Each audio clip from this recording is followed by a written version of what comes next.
Moments ago, the entire world witnessed a political explosion no one saw coming. Indian Prime Minister Narendra Modi, one of the most powerful leaders on the planet, has just publicly condemned Keir Starmer, accusing him of making disrespectful and divisive remarks against India.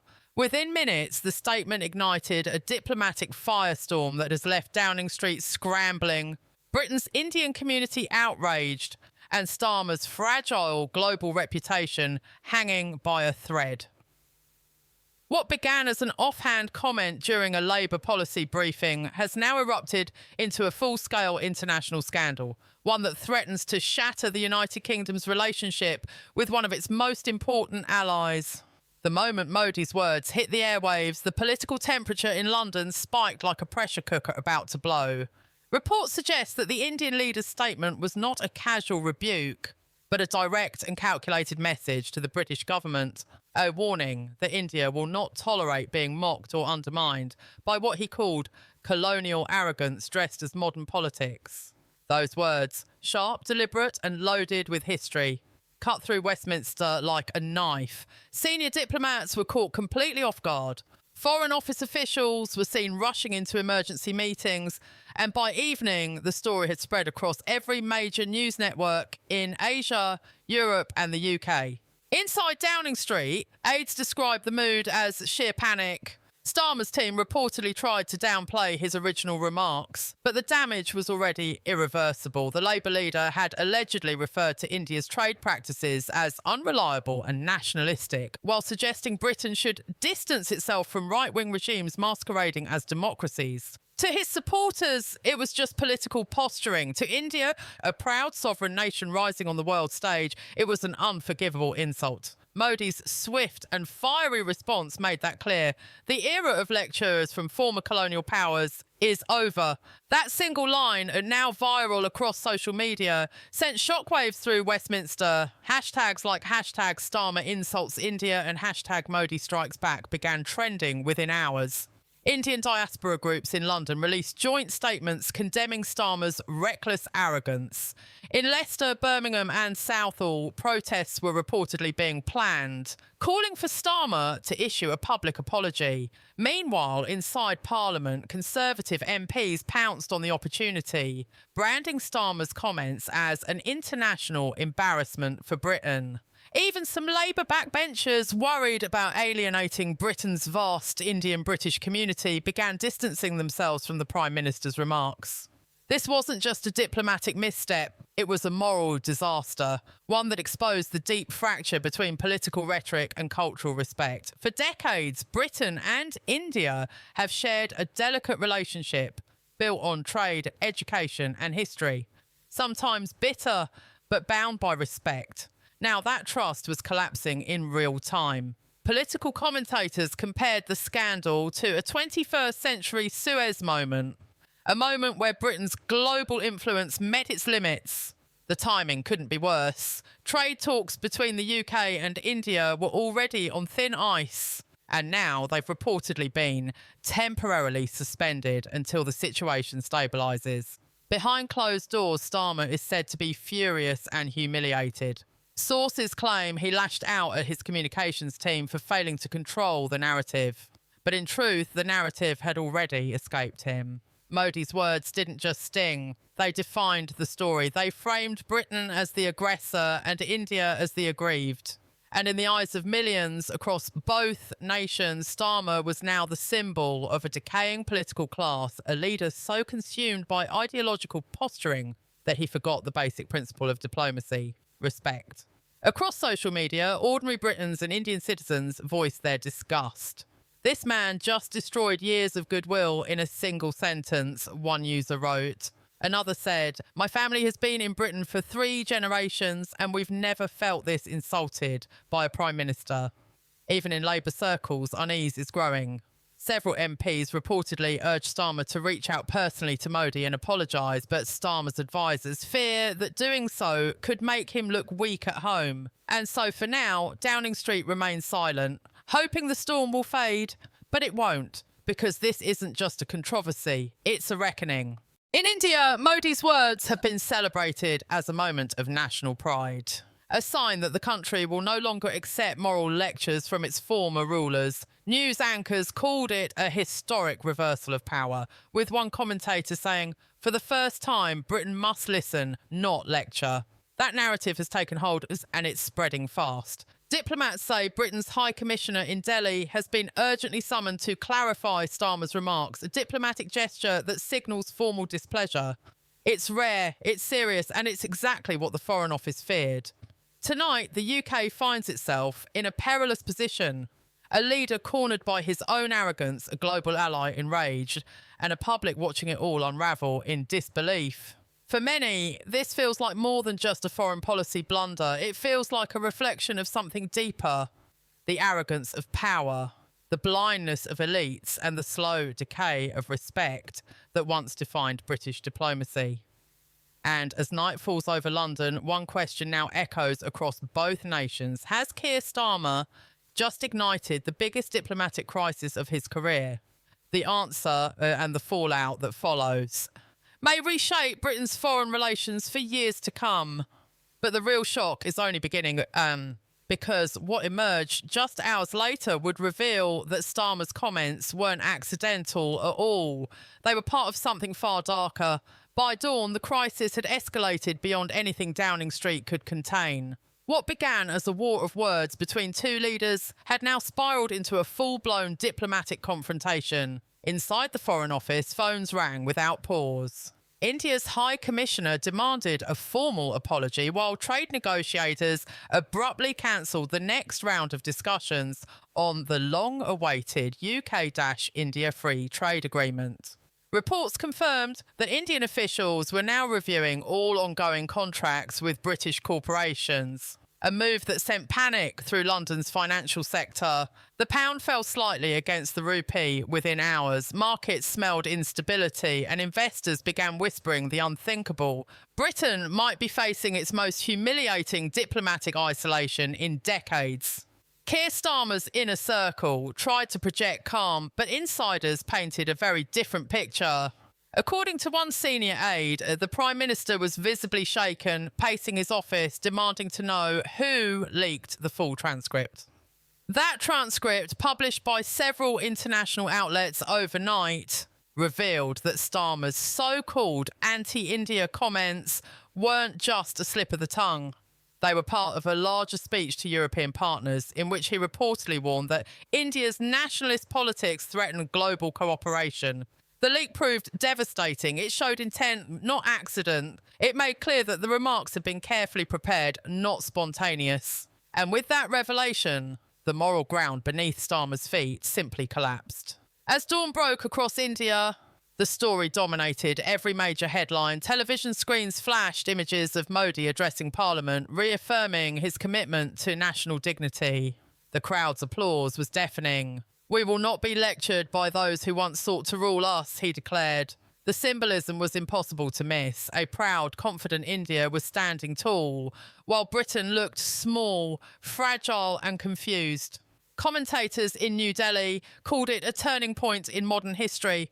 One analyst put it bluntly: Britain has not just offended India, it has insulted 1 billion people. Meanwhile, inside Westminster, chaos was unfolding. Opposition leaders demanded that Starmer issue a public apology to avoid permanent damage to Britain's international reputation. Even members of his own party were beginning to crack. Rachel Reeves was reportedly deeply concerned about the economic fallout, warning colleagues that losing India as a trading partner could cost billions in exports. Angela Rayner, usually a loyal defender, avoided cameras altogether. Anonymous leaks suggested that cabinet ministers were preparing a damage control operation behind Starmer's back, an emergency plan to send the Foreign Secretary to New Delhi to patch things up.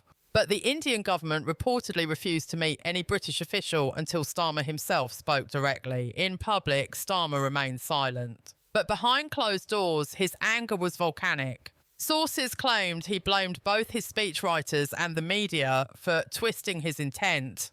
Yet no amount of damage control could hide the truth. He had made a moral miscalculation on a global stage. Britain's oldest allies were now questioning his judgment. The United States expressed concern over rising tensions between London and New Delhi. Even the European Union issued a cautious statement urging respectful dialogue between democratic partners. And then came the twist that changed everything. A whistleblower from inside Labour's communications office leaked an internal memo marked confidential. The document, later verified by multiple journalists, suggested that Starmer's team had been planning to redefine Britain's trade alliances by reducing dependence on non-European partners. The memo even listed India alongside several Commonwealth nations as strategic obstacles. The revelation hit like a bomb. Overnight, what looked like a diplomatic accident now appeared to be a deliberate shift in foreign policy, one that would abandon post-Brexit global partnerships in favour of Brussels and Berlin. The timing couldn't have been worse. For the Indian-British community, one of the UK's largest and most influential, it was a betrayal that cut deep. Business leaders, community elders, and even prominent Labour donors voiced their disgust. This government has turned its back on the very people who helped build modern Britain, one statement read. Protests erupted outside Parliament, with demonstrators waving both British and Indian flags side by side, chanting, "Respect India, respect us." What began as political outrage was now becoming a moral rebellion. People weren't just angry, they were ashamed.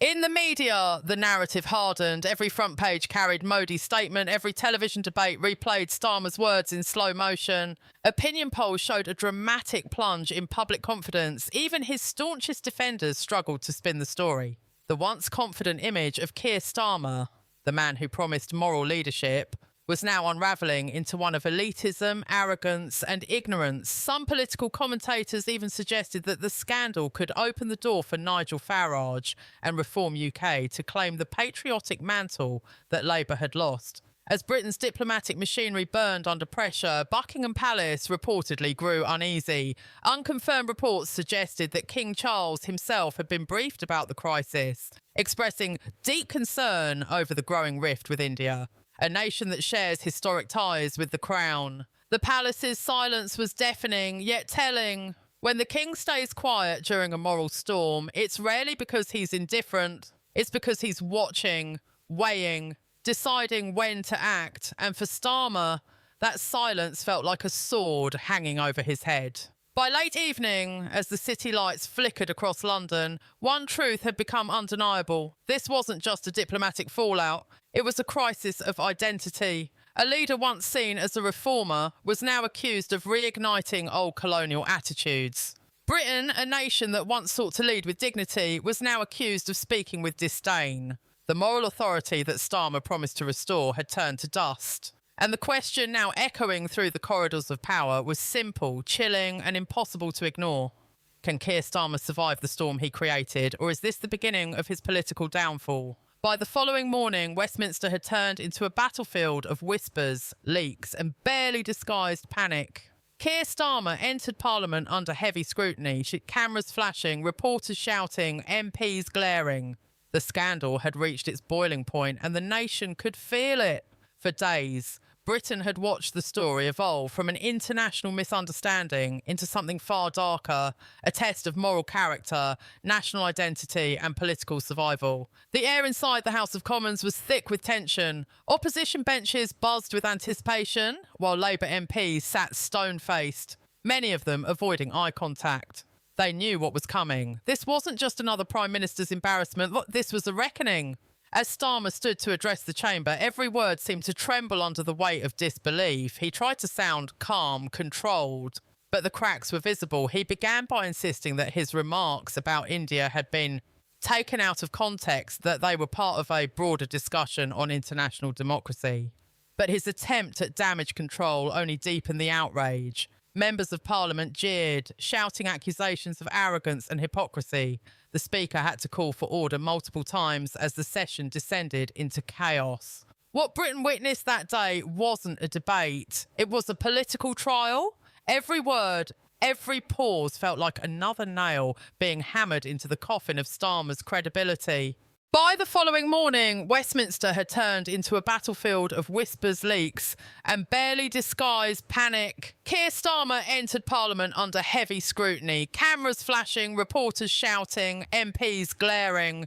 The scandal had reached its boiling point, and the nation could feel it. For days, Britain had watched the story evolve from an international misunderstanding into something far darker, a test of moral character, national identity, and political survival. The air inside the House of Commons was thick with tension. Opposition benches buzzed with anticipation, while Labour MPs sat stone-faced, many of them avoiding eye contact. They knew what was coming. This wasn't just another Prime Minister's embarrassment. This was a reckoning. As Starmer stood to address the chamber, every word seemed to tremble under the weight of disbelief. He tried to sound calm, controlled, but the cracks were visible.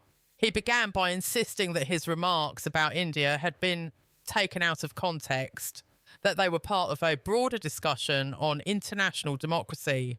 But his attempt at damage control only deepened the outrage, and members of Parliament jeered, shouting accusations of arrogance and hypocrisy. The Speaker had to call for order multiple times as the session descended into chaos. What Britain witnessed that day wasn't a debate. It was a political trial. Every word, every pause felt like another nail being hammered into the coffin of Starmer's credibility. Meanwhile, outside the Palace of Westminster, thousands had gathered. The protests that began in scattered cities had now converged into one massive demonstration. British Indians, trade unionists, veterans, and even former Labour supporters stood shoulder to shoulder, holding banners that read, "Respect our allies and end political arrogance." The atmosphere was emotional. Not violent, but heavy with betrayal. These were people who had once believed in Starmer's promises of unity and respect, now feeling abandoned by the very man who claimed to speak for them. Police estimated the crowd stretched across Westminster Bridge, their chants echoing up toward Big Ben like a warning bell tolling for the government. And then came the unexpected blow that shattered whatever control Starmer still had. In the middle of the Commons session, a senior cabinet minister, name withheld at first, tendered their resignation live on air. The letter, later revealed, accused Starmer of moral blindness and diplomatic irresponsibility. The resignation sent shockwaves through the chamber. Gasps, murmurs, and stunned silence filled the hall. One by one, MPs began to turn on the Prime Minister. Calls for an official inquiry erupted. Demands for a televised apology to the Indian people grew louder, but Starmer, rigid and defiant, refused to bow. He raised his voice above the noise, declaring, "Britain will not apologise for standing by its democratic values." Those words, meant to sound strong, only deepened the wound. Within minutes, social media exploded again. Hashtags like #Starmer must resign and #diplomatic disaster began trending across the UK and India. Commentators described his tone as cold, arrogant, and detached from reality. Even senior Labour donors began withdrawing public support. The once solid image of Keir Starmer as a disciplined, careful leader had crumbled into that of a man cornered, isolated, and surrounded by the consequences of his own pride. And then, as the day neared its end, something historic occurred.